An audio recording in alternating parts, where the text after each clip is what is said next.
Eko, aware kaya? Rich businessman. Bet pormahan at ligawan ang napakagandang si Janian.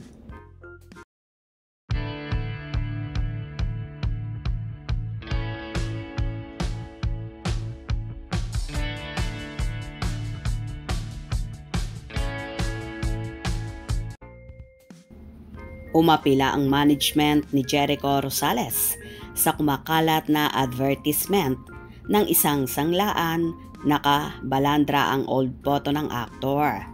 Deepfake raw ito at tinitingnan nila ang chance na kasuhan sila.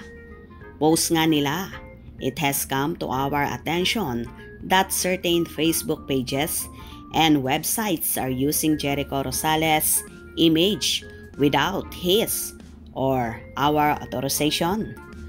Please be advised that Jericho Echo has no affiliation whatsoever with these sites, pages, or their advertisements. The ad is question is a deepfake and was created without the consent of Jericho or his management. We urge everyone to remain vigilant and help us report those pages to Facebook. If you come across similar misleading ads, please do not engage and report them immediately. In the meanwhile, we are evaluating the appropriate legal action against these unlawful activities." May caption man ito na halos pareho lang sa kanilang statement. Samantala, ramdam ng ibang malalapit sa kanila sa kasal na talaga ang ending ng kanilang relasyon ni Janine Gutierrez. Yap, sabi nga ay naghahanap na di umano sila ng bahay ni Janine. Pero aware kaya ang aktor na may rich businessman na interesado sa actress? As in, nagbabalak daw itong pumorma sa actress kaya lang talagang super in love raw ang actress kay Jericho. Well, kahit naman sino ay magiging interesado sa napakaganda at napakasexing dilag na si Janine Gutierrez. Pero sorry na lang sila dahil nasungkit na ni Mr. Pogi Jericho Rosales ang puso ng dalaga.